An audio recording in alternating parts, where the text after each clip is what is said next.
하나님 사랑은 하나님 사랑은 온전한 참사랑 내 맘에 부어주시사 충만케 하소서. 내 주님 참사랑 햇빛과 같으니 그 사랑 내게 비추사 뜨겁게 하소서. 그 사랑 안에는 풍파도 그치며 어두운 밤도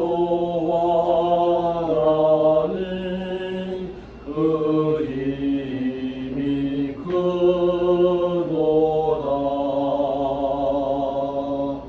하나님 사랑은 온전한 참사랑 내 맘과 영에 채우사 새 힘을 주소서.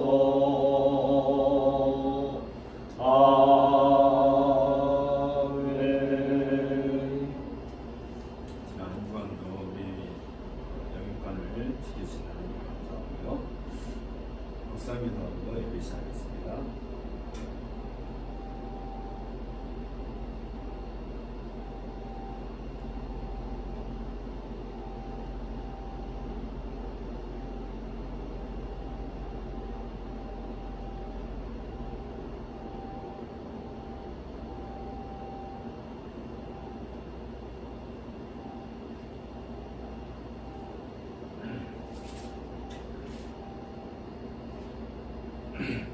자리에서 일어나셔서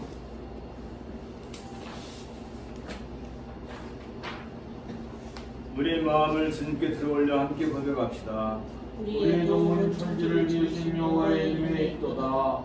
그러나 너희는 택하신 족속이요 왕같은 제사장들이요 거룩한 나라요 그의 소유가 된 백성이니 이는 너희를 어두운 데서 불러내어 그의 기이한 빛에 들어가게 하신 이의 아름다운 덕을 선포하게 하려 하심이라. 너희가 전에는 백성이 아니더니 이제는 하나님의 백성이요 전에는 긍휼을 얻지 못하였더니 이제는 긍휼을 얻은 자니라. 아멘. 기도하겠습니다. 만왕의 왕이시여 만유의 주이신 하나님 아버지, 하나님의 놀라우신 뜻을 불어넣기드려 찬양을 드립니다. 오늘도 보좌에 앉으셔서 우리의 예배를 받으시는 하나님 아버지, 하나님에게 찬양을 돌립니다.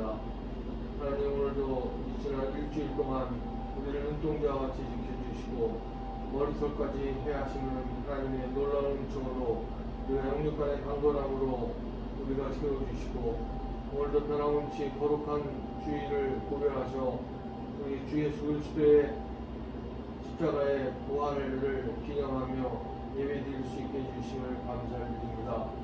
하나님 아버지, 우리가 아무 공로 없사오나 오직 주 예수 그리스도의 보혈의 힘이로써 주의 보좌 앞에 나아갑니다. 하나님 아버지, 우리가 들리어 올려져서 하나님 앞에 보좌 앞에 나와 예배드릴 때 하나님 우리 예배를 받아주시고 우리의 찬송을 받아주시며 우리의 제사로 드릴 수 있는 우리의 영적인 예배가 될 수 있도록 주여 도와주시옵기를 간절히 기도드리옵나이다. 하나님 아버지, 일찍이 우리가 주 예수 그리스도를 믿는 믿음으로 인하여 구원을 얻어서 하나님 앞에 정말 영생의 기쁨과 영생의 소망을 갖고 살아가는 저희들입니다. 그러나 하나님 아버지, 우리가 구원을 받았다 할지라도 구원을 이루기 위해서는 우리가 성화의 과정을 거쳐야 될 줄은 있습니다. 주 예수 그리스도의 성품을 설명하며 성령의 열매를 날로 우리가 게으름이 없이 우리가 맺어나가는 저희들이 되기를 간절히 원합니다. 그러나 우리가 약하여서 실족하고 하나님 아버지 하나님 눈에 들지 않는 일을 하며 하나님을 근심하게 하는 일이 한두 번이 아닌 줄 아옵니다. 하나님 아버지 오늘도 우리가 이러한 모든 죄들을 이러한 모든 잘못된 것들을 깨닫게 하시고 자 교정하여서 거룩하고 성결된 마음으로 하나님께 나아가기를 원합니다. 하나님 아버지 우리가 영생을 얻기 위해서는 우리에게 부족한 것이 무엇이 있겠습니까? 하나님 아버지 우리가 하나님보다 우리의 재물에 대한 걱정과 근심으로 쌓여 있습니까? 하나님 아버지 하나님을 사랑하는 하나님을 믿는 것보다 세상의 힘을 믿습니까? 어려운 일이 당할 때 우리 입술로 불평과 불만을 하지 않습니까? 하나님 아버지 언제나 우리가 영생에 이르기까지 우리가 내려놓는 연습을 우리가 온전히 이룰 수 있도록 주여 도와주시옵기를 간절히 기도드리옵나이다. 오늘도 작은 인원이 모여서 예배를 드릴 때 하나님 우리 예배를 받아주실 것으로 믿사옵고 모든 말씀을 우리 주님 예수 그리스도로 받도록 기도드렸습니다. 아멘. 1장 신청합니다. 한번에 그런 하나님 온 백성 찬송 드리고 저 천사여 찬송하세 찬송 성부 성자 성령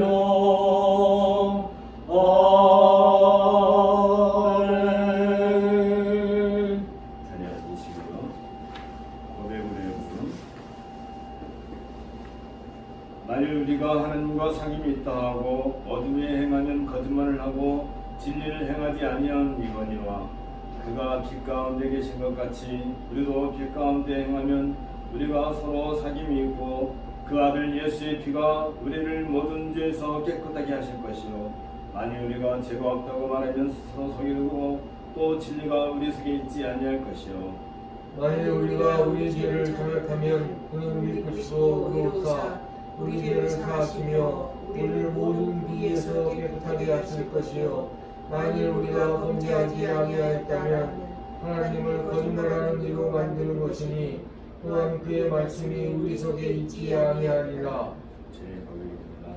내 위에 하나님이여 내가 부를 때 응답하소서 곤란 중에 나를 너그럽게 하셨사오니 내게 은혜를 베푸사 나의 기도를 들으소서 인생들아 어느 때까지 나의 영광을 받고 욕되게 하며 헛된 일을 좋아하고 거짓을 구하려는가 여호와께서 자기를 위하여 경건한 자를 택하신 줄을 너희가 알지어다. 내가 그를 부를 때에 예수께서 여호와께 들으신지로다. 너희는 떨며 범죄하지 말지어다. 자리에 누워 심중에 말하고 잠잠할지어다. 제 고백을 위한 묵상을 함께 하겠습니다.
사명과 믿음입니다.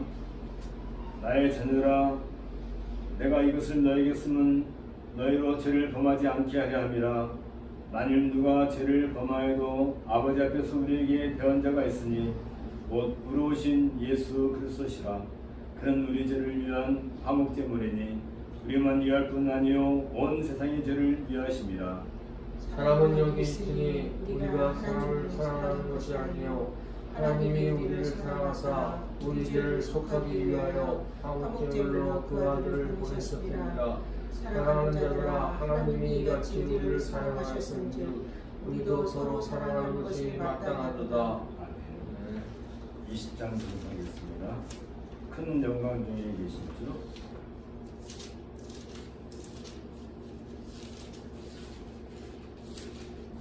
큰 영광 중에 계신 주 나 찬송합니다.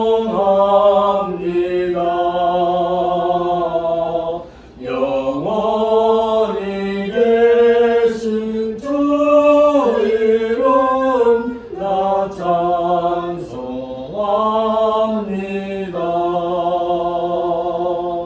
한없이 크신 능력을 나 찬송합니다.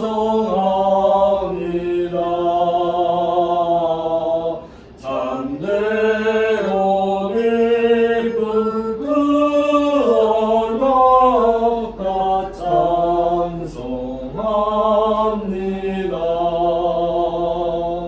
온 천지 창조하시던 그 말씀이 있어 영원히 변치 않는 줄 나 믿사옵니다.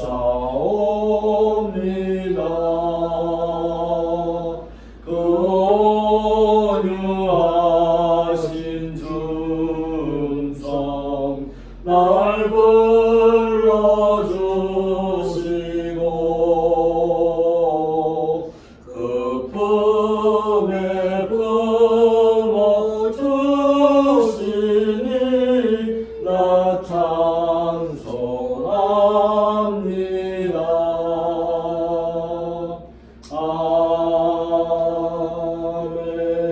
아멘. 오늘 성경 낭독은 창세기 35장입니다.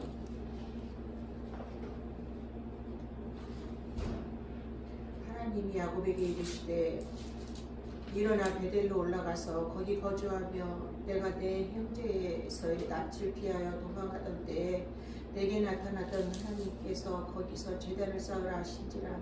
야곱이 이에 자기 집안 사람과 자기와 함께한 모든 자에게 이르되 너희 중에 있는 이방 신상들을 버리고 자신을 정결하게 하고 너희의 의복을 받고 입으라.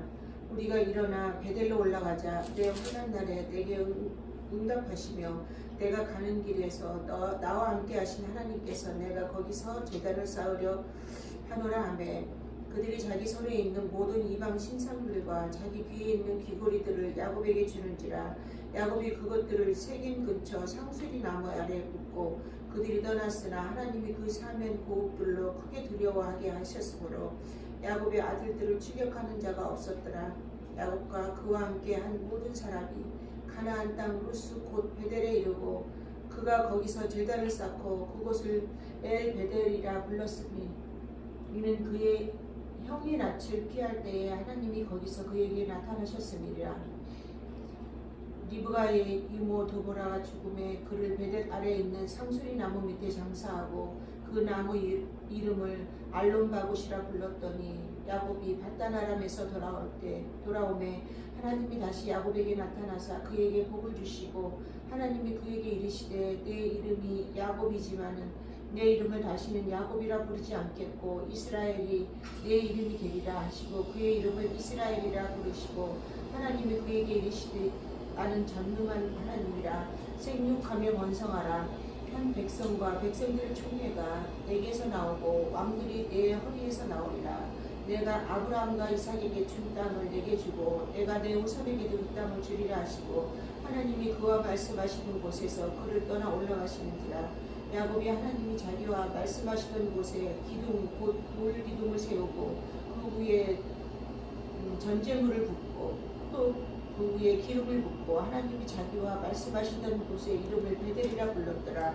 그들이 베델에서 길을 떠나 에브라세 이르기까지 얼마간 거리를 둔 곳에서 라헬이 해산하게 되어 심히 고생하여 그가 난산할 즈음에 사파가 그에게 이르시되 두려워하지 말라. 지금 내가 또 등남하느니라 하매 그가 죽게 되어 그의 혼이 떠나가려 할 때에 아들의 이름을 베론이라 불렀으나 그의 아버지는 그를 베냐민이라 불렀더라. 라헬이 죽음에 에브랏 곧 베들레헴 길에 장사되고 야곱이 라헬의 묘비에 비를 세웠더니 지금까지 라헬의 묘비라 일컫더라. 이스라엘이 다시 길을 떠나 에델 망대를 지나 장막을 쳤더라. 이스라엘이 그 땅에 거주할 때에 르우벤이 가서 그 아버지의 첫 비라와 동침하며 이스라엘이 그 일을 들었더라. 야곱의 아들들은 열둘이라. 레아의 아들들은 야곱의 장자 르우벤과 그 다음 시므온과 레위와 유다와 이사갈과 스불론이요. 라헬의 아들들은 요셉과 베냐민이며 라헬의 여종 비라의 아들들은 단과 납달리요. 레아의 여종 실바의 아들들은 갓과 아셈이라. 이들은 야곱의 아들들이요. 밧단 아람에서 그에게 낳은지라. 야곱이 기랏 아르바에 마므레로 가서 그의 아버지 이삭에게 이르렀으니 기랏 아르바는 곧 아브라함과 이삭이 거류하던 헤브론이더라. 이삭의 나이가 180세라. 이삭이 나이가 많고 늙어 기운이 다함에 죽어 자기 열조에게로 돌아가니 그의 아들 에서와 야곱이 그를 장사하였더라. 이는 진리의 말씀입니다. 하나님께 감사를 드립니다. 연보님 찬송하겠습니다. 65장.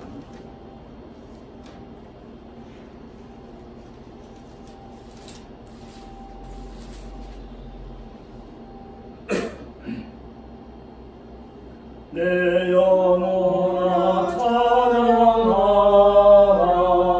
주님 앞에 엎드려 구속하신 넓은 은혜 높이 찬양하여라. 할렐루야 할렐루야 영원하신 하나님. 환난 중에 성도들을 구원하여 주셨네. 노하심은 더디하고 인자하심 넘치니 할렐루야 할렐루야 진실하신 하나님. 우리 약함하시는 주 항상 지켜주시고 인자하신 그 손으로 보호하여 주시니 할렐루야 할렐루야 자비하신 하나님. 천사들아 우리 함께 주께 찬양 드리세. 성도들아 모두 모여 주께 경배하여라. 할렐루야 할렐루야 은혜로신 하나님. 아멘. 함께 기도하겠습니다. 주 여호와께서 온 세상을 창조하시되 그 가운데서 주의 거룩한 자녀들을 따로 불러 모으시고 이 모든 땅에 있는 것들을 다스리며 또한 그를 통하여서 하나님의 영광을 지니 온 땅에 가득하도록 그렇게 은혜를 베푸셨사옵나이다. 우리가 이러한 하나님께서 우리를 부르시고 택하시고 또한 주의 거룩한 자녀로 삼으신 것에 대한 기본적인 것을 잘 알고 우리 인생의 삶에 대해서 명확하게 깨달았다면 당연히 하나님께 감사하고 하나님의 그 영광을 찬양하지 않을 수 없사옵나이다. 하나님, 우리 인생이 무엇입니까? 하나님께서 한순간이라도 우리를 모른다 하시고 내방쳐 놓으시면 우리는 죽음 가운데서 더 이상 벗어나올 수 없고 죽음에 빠져서 우리의 인생의 참된 삶을 경영할 수 없다는 것을 고백하옵나이다. 하나님께서 매 순간마다 시시때 때마다 우리의 삶을 경영하시고 우리의 생명을 관장하시고 우리의 생사화복을 이끌어 주셔서 이 모든 은혜 가운데서 우리가 살고 있다는 것이, 이 모든 것이 얼마나 큰 은혜이고 하나님의 자녀된 자로서 누리는 복이 얼마나 크고 기이한 것인지 찬양하지 않을 수 없사옵나이다. 하나님, 우리의 각자의 삶을 돌아보건대 하나님께서 우리에게 그동안 베풀어 주신 것을 기록한다면 정말로 수만 권의 책으로도 다 쓸 수가 없고, 하나님의 그 은덕을 쌓는다 하면 높은 산보다 더 높아서 그 은혜를 다 우리는 기억조차 할 수 없다는 것을 고백하옵나이다. 하나님, 참으로 감사드립니다. 우리가 이날 이때까지 좌우로 치지 않냐고 온전히 하나님 말씀 위에 무척 서서 그 말씀을 양식으로 삼고 그 안에서 우리의 삶을 살아갈 수 있는 이 모든 은혜를 주신 것은 순전히 독생자 예수 그리스도의 그 공로와 은혜이며, 주께서 친히 율법 안에서 그 모든 것을 순종하시고 또 그 율법을 완성하시되 십자가에서 친히 자신을 들여서 하나님의 그 진노의 칼을 친히 감당하시고, 우리 주께서 이제 그 고난 가운데 있을 때 성부 하나님께서 그 아들을 죽음 가운데서 불러 일으키사 산자의 그 성결의 영을 입게 하심으로 이제 우리에게 그 모든 일들이 의로운 일로 우리에게 전가되어서 우리가 참된 하나님의 자녀로 의로운 백성으로 살 수 있는 이런 은혜를 주신 것을 저희가 감사합니다. 하나님, 참으로 우리 자신을 놓고 볼 때 우리가 하나님 앞에서 많은 것이 연약하고 부족하고 주 앞에서는 도저히 얼굴을 들 수 없을 만큼 우리 얼굴이 떳떳하고, 하나님 아버지 시편 기자가 말한 것처럼 우리는 죄악 중에 잉태련 그러므로 말미암아 우리는 영영한 사망의 길에 빠질 수밖에 없사온즉, 하나님께서 우리를 이 거룩한 생명의 산업 위에, 이 바늘 위에 불러주시고 일깨워주시고 이 교회의 총회로 모이게 해주신 그 은혜를 다시 한번 감사를 드리옵나이다. 하나님, 우리가 이 예배를 드린 것 외에는 우리 인생에 가장 큰 목적이 없고 가장 큰 기쁨이 없고 또한 가장 큰 보람이 없다는 것을 고백하옵나이다. 우리가 온전한 이 예배에 참여함으로써 주의 그 이름을 드높이고 주의 그 영영한 그 은혜를 우리 온몸에 가득 채우는 그 은혜를 함께 누리게 하여 주옵소서. 또한 아버지 하나님 바라옵기는 이 나라 이 민족을 주님께서 오래전부터 택하시고 이제 거룩한 산업을 이 땅에도 활짝 펼쳐주시오니 감사를 드리옵나이다. 이제 140년의 역사 가운데서 주의 거룩한 백성들을 불러 모으셨지만 무엇보다도 하나님께서 이제 때를 따라서 이 땅에도 참된 교회, 아름다운 교회, 또한 주의 말씀으로 충만한 그런 교회를 세워나가시는 것을 보옵나이다. 하나님 아버지, 곳곳에 이렇게 주의 말씀 가운데서 충만하고 또 성령의 그 인도함 가운데서 참된 말씀으로 가득 채워지려고 하는 그러한 교회들이 많이 있는 것을 우리가 보았고 하나님께 감사와 찬송을 돌려옵나이다. 하나님, 교회가 무엇입니까? 오로지 하나님의 그 말씀 가운데서 바르게 영역을 받고 그 말씀 안에서 참된 생명의 길을 가고 진리의 빛을 따라 살아가고자 하는 것이 바로 참된 교회인 줄 아옵나이다.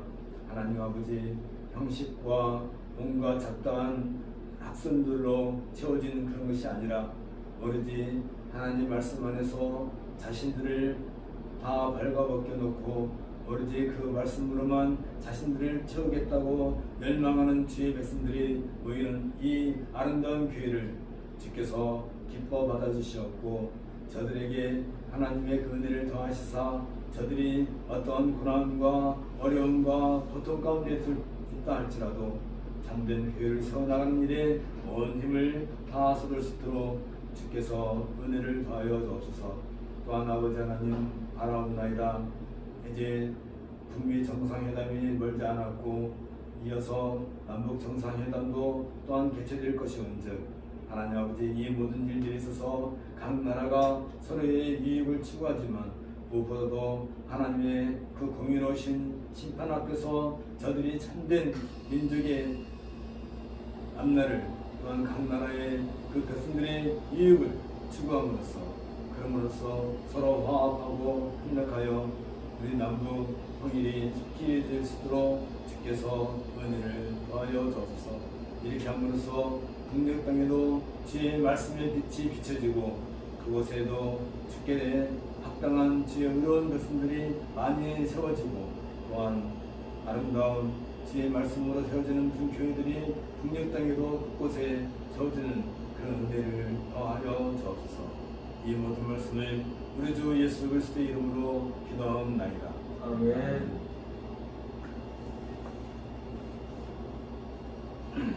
오늘은 사도행전 12장 통해서 반신국 세력에 대한 하나님의 심판에 대해서 함께 말씀을 생각하고자 합니다. 먼저 사도행전 12장을 들어가겠습니다.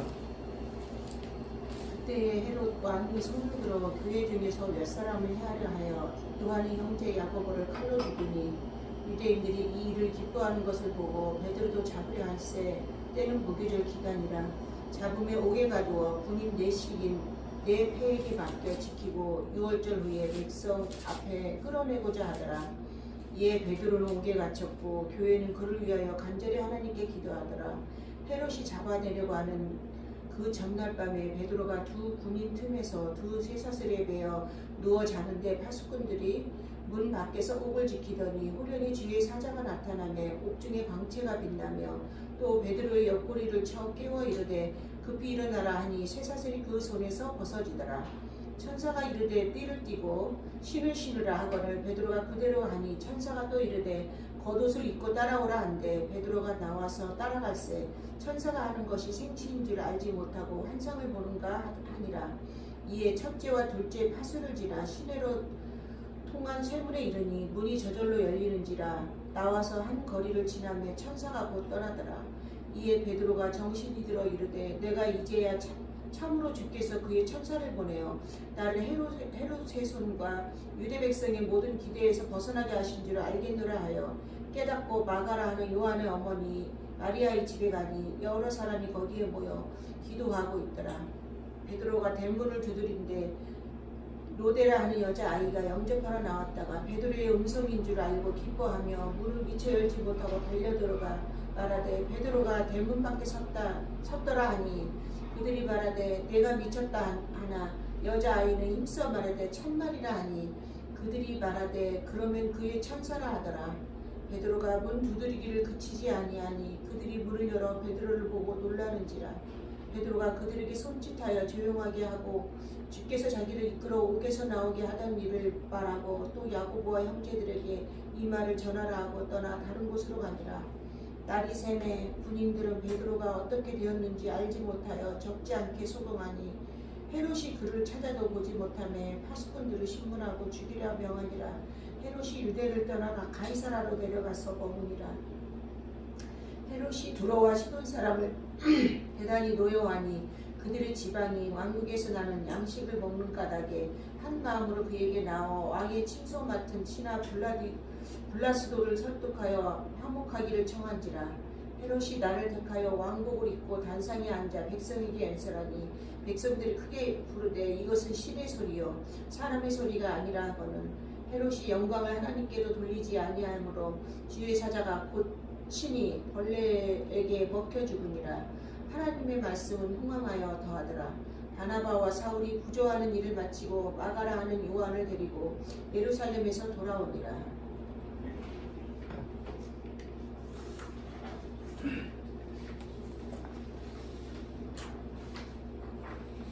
오직 성령이 너에게 임하시면 너희가 권능을 받고 예루살렘과 온 유대와 사마리아와 땅끝까지 이르러 내 증인이 되리라고 명하신 그리스도의 지상 명령은 이제 스데반 집사의 순교 사건 이후 대대적으로 전개되었습니다. 비록 예루살렘 교회가 박해를 당해 곳곳으로 흩어졌지만 그 일로 인하여 복음이 예루살렘부터 땅끝으로 전파되기 시작한 것입니다. 빌립 집사로 말미암아 사마리아에 복음이 전파되었으며 에디오피아 내시에게까지도 세례를 받게 되었습니다. 나아가 고넬료와 그의 친척들에게도 성령 세례가 임하게 되었습니다. 이 사건은 할례받지 않은 이방인들도 세례를 받고 교회의 회원이 되는 길을 활짝 열어주었습니다. 그리고 마침내 안디옥에 이방인 중심의 교회가 설립되기에 이르렀던 것을 우리가 그동안 살펴보았습니다. 안디옥 교회는 유대적 색들을 배제한 순수한 이방인들로 구성된 최초의 교회였습니다. 이러한 일련의 사건들이 AD 33년부터 43년 사이에 전격적으로 진행되고 있었습니다. 이처럼 교회가 예루살렘부터 시작해 우주적인 교회로 성장하고 있을 그때 또다시 예루살렘에서는 새로운 박해의 기운이 감돌고 있었습니다. 바로 헤롯 아그리파 1세가 유대주의자들과의 정치적 이해에 얽혀서 교회를 박해한 사건이 발생하게 이른 것입니다. 헤롯은 교회의 지도자인 야고보를 죽이고 이제 베드로마저도 죽이기 위해 감옥에 가두었습니다. 이때 교회는 임박한 베드로의 죽음을 앞두고 하나님께 기도하였습니다. 그리고 베드로가 죽임을 당하기 전날 밤에 주의 사자가 극적으로 베드로를 감옥으로부터 구출하는 사건이 발생하게 된 것입니다. 교회는 이 일로 말미암아 박해 속에서도 오히려 하나님의 위로를 경험하게 되었습니다. 누가는 이 사건과 관련해서 헤롯이 어떻게 죽게 되었는가를 소상하게 기록함으로써 하나님의 교회가 더욱 신앙 위에 굳건히 서가는 모습을 소개하고 있습니다. 하나님의 말씀은 흥왕하여 더하더라는 결론적인 누가의 선언은 어떤 박해 가운데서도 교회가 든든하게 서가고 있음을 단적으로 보여주고 있습니다. 이 선언은 오직 성령이 너에게 임하시면 너희가 권능을 받고 예루살렘과 온 유대와 사마리아와 땅끝까지 이르러 내 증인이 되리라. 그리스도의 말씀이 역사 속에서 어떻게 성취되고 있음을 증거해주고 있습니다. 이후 13장부터 누가는 우주적인 교회가 구체적으로 세워지는 과정을 사울, 다시 말하면 바울의 전도 여행을 통해 보도하고 있습니다. 이로써 사도행전 12장은 예루살렘에서부터 시작한 교회가 우주적인 교회로 확전되고 있다는 사실을 밝힘으로써 사도행전의 전반부에 대한 결론을 이렇게 유치하게 만들고 있습니다. 이러한 사도행전 12장의 그 배경을 가지고 이제 반중국 세력에 대한 하나님 심판에 대한 이 하나님 경륜에 대해서 함께 생각해 보도록 하겠습니다. 하나님의 말씀인 복음은 유대와 갈릴리와 사마리아를 거쳐 이방 여러 곳에 전파되었습니다. 그리고 마침내 수리아의 안디옥에는 최초로 이방 교회가 세워지게 되었습니다. 안디옥 교회는 예루살렘 교회에서 파송한 바나바와 길리기아 다소에서 온 사울에 의해 복음으로 잘 양육되고 있었습니다. 그리고 하나님의 복음 안에서 한 교회이며 그리스도의 지체로서 한 몸이라는 사실을 확인하고 기근으로 인해 어려움을 당하고 있는 유대인 형제들을 위하여 힘써 연보를 하게 되었던 것입니다. 이때 예루살렘 교회는 또다시 박해를 받게 되었는데 이 박해는 예전에 있었던 종교적인 박해가 아닌 정치적인 박해였기 때문에 우리의 관심을 기울이게 됩니다. 당시 유대를 관장했던 헤롯 왕이 교회를 핍박하여 요한의 형제 야고보를 칼로 죽이는 한편 베드로를 옥에 가두고 때를 보아 죽이려고 하는 위협이 교회에 임하게 된 것입니다. 잠시 교회가 평안을 찾은 듯 했는데 또다시 박해의 거센 바람이 불어오고 있었던 것입니다. 이러한 때 과연 성령께서는 그의 교회를 어떻게 보호하시는가를 주의 깊게 살펴보아야 할 것입니다. 여기에 등장하고 있는 헤롯 왕은 간사하고 잔인한 헤롯 아그리파 1세입니다. 그의 조부 헤롯 대왕이 다스리던 유대와 사마리아를 물려받아서 통치하고 있었습니다. 헤롯 대왕은 유대, 갈릴리, 이두메, 드라고니 지방을 통치하던 왕이었습니다. 그가 죽자 그의 나라는 그의 아들들에게 분배되었습니다. 그리고 오신 헤롯 빌립 2세가 이두메와 유대와 사마리아는 아켈라우스가 갈릴리와 베레아는 헤롯 안디바가 각각 나누어 다스렸습니다. 아킬라우스가 다스리던 그 영지에 당시 로마에 있던 헤롯 아그리파 1세가 AD 37년에 로마의 갈리오스 황제로부터 유대의 사마리아 왕으로 임명되어 부임해 오게 된 것입니다. 헤롯 아그리파 1세는 교활한 헤롯 대왕처럼 백성들의 환심을 사기 위해 갖은 수단을 다한 사람으로 알려져 있습니다. 왜냐하면 헤롯 가게는 유대인 가문 출신이 아니고 에돔 사람으로서 당시 로마의 환심을 사서 유대의 통치자가 되었기 때문이었습니다. 이에 항상 유대인들의 반란이 일어나지 않을까 노심초사하고 있었던 것입니다. 비열한 헤롯 아그리파는 자기의 정치적인 생명을 연장하고 유대 백성들의 환심을 사기 위하여 유대인들의 마음을 사고 있는 유대인들의 그 미움을 사고 있는 그리스도인들을 죽이는 일을 서슴지 않았던 것입니다.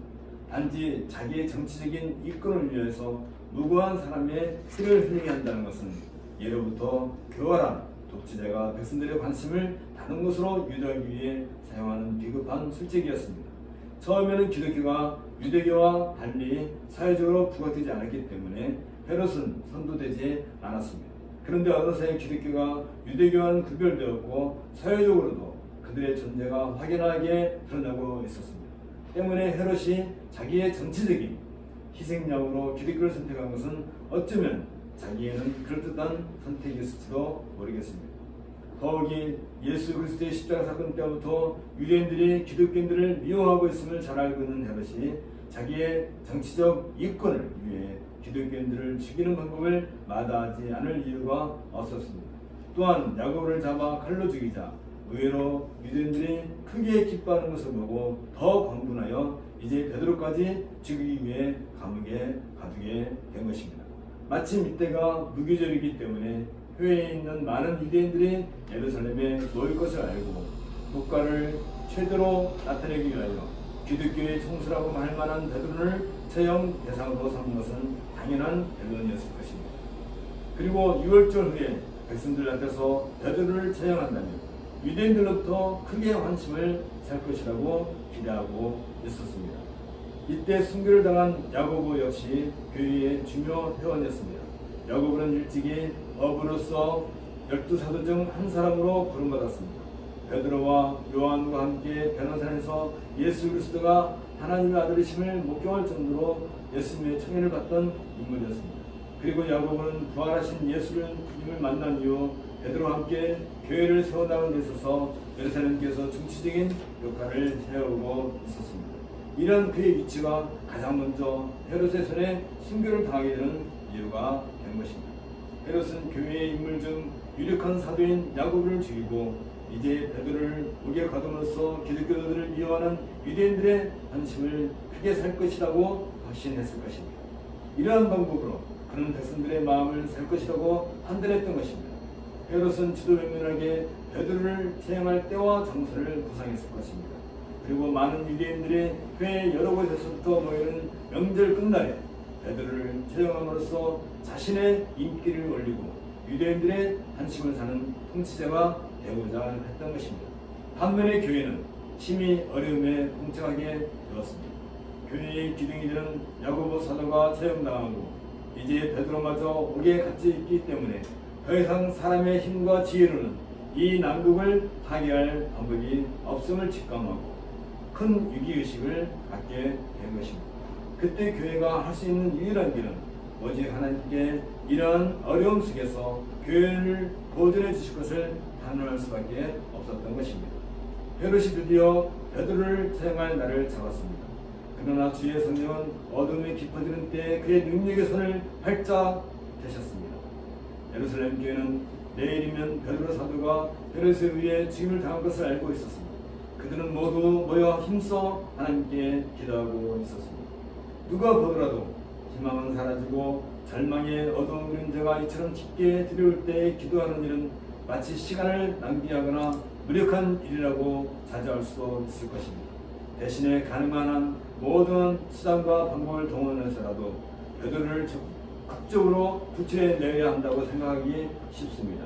더욱이 요즘같이 사회의 참여 문제가 극단적으로 대두되고 있는 때에는 교회가 사회 정의를 위해 무언가 힘을 과시해야 한다는 위협을 받기가 쉬울 것입니다. 그러나 예루살렘 교회는 하나님께 기도하는 것을 택했습니다. 가장 무력한 방법같이 보이지만 사람의 생명을 보존하시는 하나님께 의탁한 것이 가장 확실하다고 판단했기 때문입니다. 교회가 하나님께 기도한다고 해서 즉시 하나님께서 응답하시는 것은 아닙니다.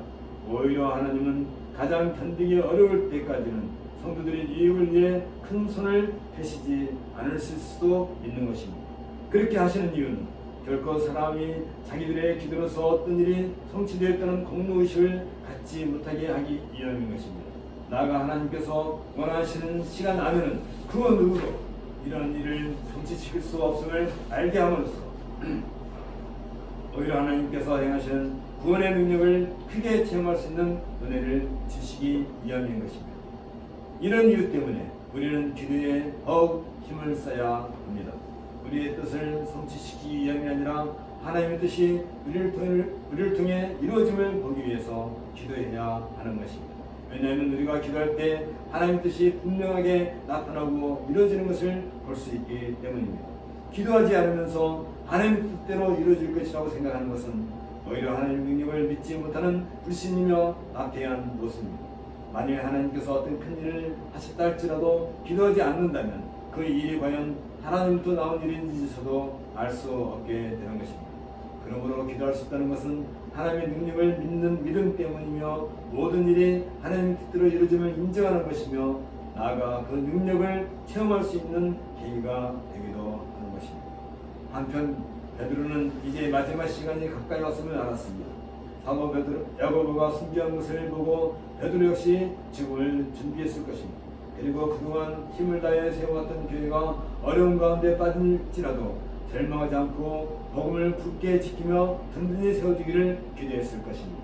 또한 지금까지 교회를 운영해 온 것이 사람이 아니고 성령께서 운영하셨기 때문에 더 이상 자기가 애달프게 생각하는 것보다는 성령께 맡겨야 할 것도 잘 알고 있었을 것입니다. 그래서 베드로는 편안한 마음으로 여느 때와 같이 잠을 잘 수 있었습니다. 군사들은 처형을 앞둔 마지막 날에 특별한 변고가 일어나지 않도록 베드로를 쇠사슬에 묶어두고 두 사람이 베드로를 둘러싼 상태에서 잠을 자게 했습니다.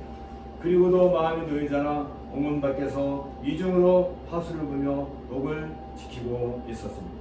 너무나 철저하게 둘러싸고 파수하고 있기 때문에 베드로가 그 옥에서 빠져나온다는 것은 결코 있을 수 없는 일이었습니다. 그러나 아무리 사람들이 철통같이 방언을 하고 있다 할지라도 하나님의 방법만은 막아낼 도리가 없는 것입니다. 왜냐하면 사람들은 자기가 처한 상황 안에서만 판단을 하고 일을 처리하지만 하나님은 우주 만물을 친히 다스리며 가장 합당하고 우리가 없는 방법으로 일을 처리하시기 때문입니다. 따라서 하나님께서 결정하고 행하신 일에는 결코 한치의 오차가 없으며 완벽하게 성취되는 법입니다. 한밤중에 호련히 나타난 주의 사자가 베드로를 깨우자 든든하게 잠겨있던 착고가 순식간에 풀렸습니다. 이에 천사의 명대로 베드로가 띠를 띠고 신을 들어 매고 겉옷을 입고 있는 동안에도 간수들은 전혀 알지 못했습니다. 그리고 베드로 역시 환상을 보는 듯해서 사실인지 아닌지조차 구분을 못할 정도로 천사가 베드로를 옥에서 구출하는 일은 순간적이며 결발적으로 발생했습니다. 심지어 이중으로 진을 친 파수꾼들 사이로 베드로가 지날 때 파수꾼들뿐만 아니라 베드로조차도 어떤 일이 일어나고 있는지 모를 정도였습니다. 그러다가 성으로 통하는 세문이 열리고 한 사거리쯤 지난 후 선사가 호련히 떠나간 뒤에야 베드로는 비로소 자기가 옥 밖에 나와 있음을 알게 되었습니다. 그리고 내가 이제야 참으로 주께서 그의 천사를 보내어 나를 헤롯의 손과 유대 백성의 모든 기대에서 벗어나게 하신 줄 알겠노라고 하면서 그간의 사태를 깨달아 알게 되었습니다. 이런 하나님의 구원 방법은 도무지 사람으로서는 상상도 못할 기이한 일이었습니다. 그러나 하나님의 교회 가운데서 이러한 기적은 얼마든지 준비되어 있습니다. 그렇기 때문에 교회는 하나님에 의해 어느 때든지 싱그럽게 유지되고 보호받는 것입니다. 베드로 사도가 정신을 차리고 성도들이 모이는 요한의 어머니 살로메의 집으로 갔습니다. 살로메는 얼마 전에 헤롯에 의해 죽임을 당한 야고보 사도의 어머니이기도 합니다. 이즈음 요한은 박해를 피하여 예수님의 모친 마리아와 함께 에베소에 가 있었던 것으로 보입니다. 마리아와 살로메는 자매지간이었던 것입니다. 베드로가 살로메의 집에 이르렀을 때 성도들은 아직까지 하나님께 기도하고 있었습니다.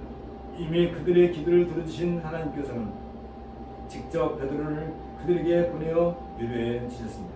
이처럼 하나님의 응답은 이미 완벽하게 이루어지며 그것을 확인하여 주시는 것임을 우리는 알 수 있습니다. 그렇기 때문에 하나님 뜻을 따라 기도하는 사람들에게는 가장 완벽한 응답을 하나님께서 주시는 것입니다. 교회의 운영을 위해 하나님께서 친히 베드로를 구하실 것을 바라고 그러한 소망이 하나님께서 원하시는 합당한 일이라고 확신하였기 때문에 성도들은 얼마 전에 순교한 야곱의 모친 살로메의 집에 모여 진심으로 기도했던 것입니다. 단순히 자기들의 유익을 구하고 위로를 얻거나 혹은 하나님께서 자기들의 기도를 들으실 만한 능력이 있는가를 시험하기 위한 기도가 아니었습니다. 하나님은 분명히 베드로의 삶을 책임지시는 분이시며 가장 그 가치를 합당하고 최선의 것으로 나타내기 위하여 인도하시며 하나님의 일을 그를 통해 이루어 나가시는 분이십니다. 따라서 하나님께서 가장 요긴한 일을 베드로를 통해 이루시고자 하는 그를 사용하시는 분이십니다. 상황에 따라 단순히 되는 대로 감옥에도 보내고 옥에서 끌어내기도 하시는 분이 아니십니다. 그러므로 베드로에게는 어느 순간이라도 무의미하지 않습니다. 심지어 옥에 갇혀 있는 일까지도 그에게는 충분한 의미가 있었습니다. 어느 일이든지 베드로는 하나님의 일을 하고 있는 것입니다. 그것은 곧 하나님 뜻을 따라 살아가는 모습을 구현하고 있는 것입니다. 하나님의 뜻을 따라 산다고 할 때 하나님께서 그만한 인물로 가치를 인정할 만한 삶을 살아가고 또한 하나님께서 그처럼 요긴하게 일을 맡기며 성취해 나가고 있어야 하는 것입니다. 하나님과 상관없이 자기가 생각하는 정도의 일을 해나가면서 하나님의 뜻을 구현하고 있다고 생각하는 것은 어불성설입니다. 그러므로 하나님의 일꾼은 무엇보다도 하나님으로부터 긴밀하게 쓰임을 받되 하나님의 방법으로 일을 이루어 나아가야 하는 것입니다. 그리고 가장 요긴할 때 하나님께서 직접 이 일을 하신다는 확고한 증거를 가지고 있어야 하는 것입니다. 사람으로서는 도저히 불가능할 때 하나님께서 직접 간섭하시어 그 일을 이루어 가신다는 확신이 없다면 빨리 자신을 살펴보아서 더 이상 어리석은 일을 하지 말아야 하는 것입니다. 때문에 자신을 하나님 앞에서 철저하게 체념할 수 있어야 합니다. 자기의 무지와 무능력 때문이 아니라 아무리 최선을 다하고 지혜를 다 동원해도 참으로 이 일은 하나님께서 하시지 않으면 도무지 불가능하다는 사실을 철저하게 인정하지 않는다면 결코 하나님의 일에 참여할 수 없는 것입니다. 오히려 자기가 이 일에서 완전히 손을 떼어도 아무 이상 없이 잘 진행될 것을 믿을 수 있고 인정해야 하는 것입니다. 오히려 내가 이 일을 방해하고 있는 것은 아닌지 항상 자신을 살피지 않으면 하나님의 일을 결코 해낼 수 없는 것입니다. 하나님께서 일하십니다. 우리는 하나님의 뜻을 따라 움직이는 것이며 이미 하나님께서 완전하게 이루어 놓으신 일의 과정을 시간을 따라 밟아가고 있을 뿐입니다. 내가 그 일을 이루어가고 있는 것이 절대로 아니라는 사실을 우리는 명심해야 하는 것입니다. 그래서 베드로 사도는 성도들을 만나 주께서 자기를 이끌어 옥에서 나오게 하던 일을 자세히 말하며 그들을 위로한 후 교회를 다른 형제들에게 의탁하고 자신은 멀리 피신을 한 것입니다. 그동안 베드로에게 든든히 세워져 왔던 교회이기 때문에 그리고 교회의 실질적인 지도자인 까닭에 베드로가 없다면 당장에 교회를 운영하는 데 있어서 커다란 지장을 받을 것이라고 생각하기 쉬울 것입니다.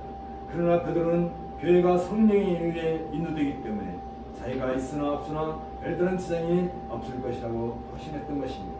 베드로는 하나님께서 자기를 죽음 직전에서 구출하신 것은 구원과 더 깊은 뜻이 있어서 그처럼 위급한 곳에서 구원하신 것이며 단순히 예루살렘 교회의 성도들을 위로하자는 정도의 것이 아님을 분명히 보고 있었습니다.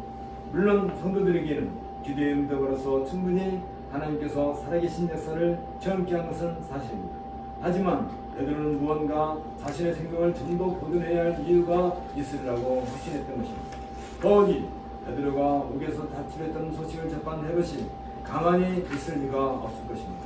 어떻게 해서든 베드로를 다시 잡아들이기 위해 교회에 커다란 핍박이 가해질 것은 자명한 사실입니다. 그러한 때 하나님께서 목에서 부추해 주셨으므로 또다시 헤롯의 손에서 기적같이 구출해내실 것이라는 기대감으로 몸을 숨기지 않고 예루살렘에 남아있다면 즉시 다시 잡힐 것은 분명할 것입니다. 따라서 베드로는 빨리 그곳을 떠나 다른 곳으로 몸을 숨기지 않으면 안 되었습니다. 아무리 하나님의 사랑을 받는 베드로 사도라 할지라도 한번 하나님께서 죽음 직전에서 큰 권능으로 살려내셨다면 자기가 할 수 있는 정도에서 자기의 생명을 스스로 지켜내야 하는 것입니다. 그리고 이미 죽었어야 할 것이지만 그와 같은 위급한 상황에서 살리신 것은 분명히 자기가 해야 할 일이 있기 때문에 하나님께서 구원해 내신 줄 알고 그 일을 위해 더욱 자신을 주의하여 살피고 최선을 다해 하나님의 일을 이루어 나가도록 노력해야 하는 것입니다. 때문에 베드로 사도는 잠시 은둔을 하면서 하나님께서 어떤 일을 계획하고 계시는가를 기다려야만 했습니다. 지금까지 예루살렘 교회를 중심으로 자기가 할 일을 다했다고 할지라도 또다시 생명을 연장시키신 하나님의 의도가 있기 때문에 그 뜻을 확실히 알아야만 하기 때문입니다. 베드로가 깊숙이 몸을 숨기자 아무리 찾으려도 헤롯은 베드로를 찾을 수 없었습니다. 베드로를 처형하여 자기의 인기를 높이려 했던 교회의 숲으로 돌아가자 파수꾼들을 무고하게 처형시키고 헤롯은 가이사라로 내려가 거기서 거하고 있었습니다. 그런데 당시 수리아에 속한 두로와 시돈 지방은 무역으로 인해 많은 부를 축적했지만 양식이 풍족해서 마지못해 유대로부터 양식을 공급받아야 할 형편에 처하게 되었습니다. 반면에 헤롯은 두로와 시돈이 눈에 가시 같은 존재로 여기기 때문에 양식을 공급하지 않고 있었습니다. 자기가 다스리지도 않는 도시가 충분한 불을 쌓고 날로 번창하는 것이 싫었기 때문이었습니다. 같은 로마의 속국임에도 불구하고 자기의 관할지가 아니라는 이유 때문에 양식을 나눠주지 않고 목을 조이는 행위는 헤롯같이 비열한 사람이라면 능히 생각해낼 만한 일이었습니다. 그리고 이때는 천하가 큰 흉년이 들어 양식이 귀한 때였기 때문에 헤롯이 양식을 미끼로 삼아 두로와 시돈을 서서히 억압하는 방법은 제대로 맞아떨어졌습니다. 그러자 두로와 시돈 사람들은 헤롯의 신하인 블라두스도를 묘수하여 어떻게든지 화친을 하기 위해 가진 술수를 다했습니다. 그리고 마침내 헤롯에게 충분히 뇌물을 전달시켜 일단 마음을 돌이키게 함으로써 양식을 얻어내는데 성공했습니다. 때문에 그들은 헤롯에게 최대의 병연을 표하기 위한 아첨을 하지 않을 수 없었습니다. 명예에게 눈이 어두워진 헤롯은 두로와 시돈 사람들 앞에 찬란한 왕복을 입고 나타나 가진 이용을 다 부리며 허세를 피웠습니다. 요세푸스의 사기를 보면 이날 헤롯은 황공으로 덮인 옷을 입었기 때문에 햇빛에 반사되는 광채가 거기에 모인 모든 사람들을 황홀하게 함으로써 마치 신이 하강한 것과 같은 정도의 이용을 부렸다고 기록하고 있습니다. 그래서 헤롯이 백성을 향하여 연설할 때 사람들은 이것은 신의 소리요 사람의 소리는 아니라 할 정도로 매우 대단했던 것을 알게 됩니다. 이런 열광을 받은 헤롯은 스스로 만족하여 자신이 백성들의 칭송을 받는 것이 합당하다 생각하고 최선의 권위를 부리려고 했습니다. 그러자 이러한 그의 교만은 하나님의 심판으로 말미암아 즉시 땅으로 떨어지고 말았습니다. 그처럼 큰 이용을 부리던 헤롯은 하나님께서 심판을 위해 보낸 냄새나는 벌레들에게 물려 죽고 말았다는 것입니다. 누가의 이 표현 방법은 고대 저술가들이 기분 나쁜 죽음을 가리킬 때 사용한 말이기도 합니다. 결국 하나님의 교회를 대적하던 악한 세력은 이처럼 비참하게 꺾이고 말았습니다. 사람의 힘과 지혜가 아니라 하나님의 방법으로 그처럼 의기양양하게 보였던 한신국 세력의 대표인 헤롯이 무너지고 만 것입니다. 이와 같은 교회는 하나님을 위해 단단하게 세워지고 있습니다. 이 사건을 두고 누가는 하나님의 말씀은 흥황하여 더하더라 고 변론적인 기록을 남기고 있는데 어떠한 대적 앞에서도 넘어지지 않는 교회의 승리를 선언하고 있는 성전가의 방파라와 같습니다. 이렇게 함으로써 이제 사도행전 1장부터 시작된 12장까지 전반적인 그 교회의 흐름은 이제 하나님의 말씀이 흥황하여 더하는 것으로 결론을 나게 됩니다. 그리고 10전장부터 이제 본격적으로 바울의 복음 전도 여행이 시작됨으로써 땅끝까지 하나님의 나라인 교회가 어떻게 세워지는가 하는 것을 우리가 보게 될 것입니다. 함께 기도하겠습니다. 하나님 아버지, 오직 성령이 임함으로써 교회가 세워지고 그 교회의 권능은 성령께서 친히 행하심으로 온 땅에 하나님의 교회가 세워진 것을 우리가 찬양하지 않을 수 없습니다. 이제 우리는 400년 12년까지 초창기 AD 33년에서 43년 사이에 있었던 그 교회의 행보가 어떻게 진행되었는가 하는 것을 우리가 지켜보았습니다. 하나님께서는 그 모든 상황에서 친히 주의 교회를 세워나가시고 또 굳건하게 이끌어 가신 것을 우리가 보았습니다. 이 모든 것들이 사람들의 지혜로 되지 아니하고 온전히 성령의 권능 가운데서 성령의 그 다스리심 가운데서 이루어진 것을 저희가 이렇게 보았습니다. 그 결과는 하나님의 말씀이 날로 흥황하고 가득 채워진 것으로 나타난 것을 또한 우리가 보았습니다. 하나님, 이 세상에 있는 수많은 교회들이 오직 하나님 말씀으로 가득 채워지는 그날까지 우리 교회가 든든하게 하나님의 이 말씀을 붙잡고 나갈 수 있도록 은혜를 더하여 주옵소서. 예수님의 이름으로 기도하옵나이다. 아멘. 이제 자리에서 일어나셔서 85장 성수하겠습니다.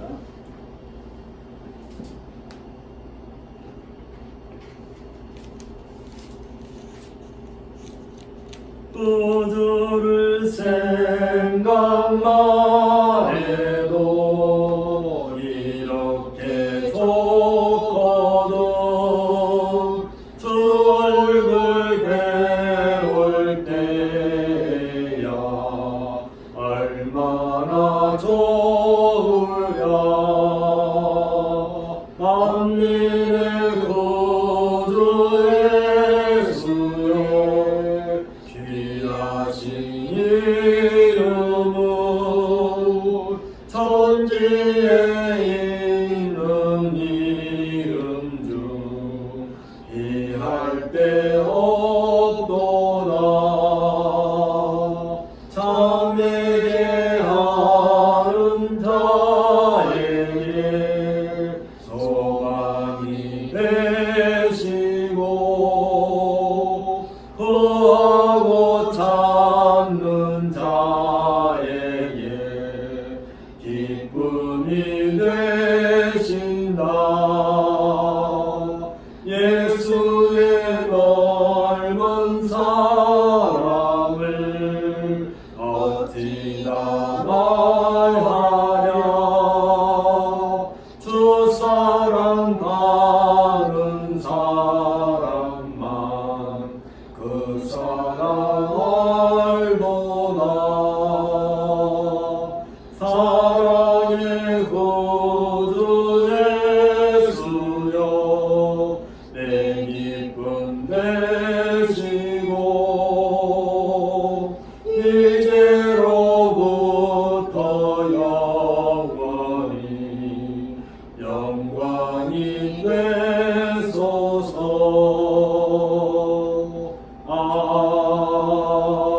아멘. 주 예수 그리스도의 은혜와 하나님의 사랑과 성령의 교통하심이 너희 무리와 함께 있을지어다. 아멘. 3장 정하겠습니다. 성부 성자 성령 찬송과 영광 돌려보내세. 대초로 지금까지 또 영원 무궁토록 성삼위께 영광 영광. 아멘.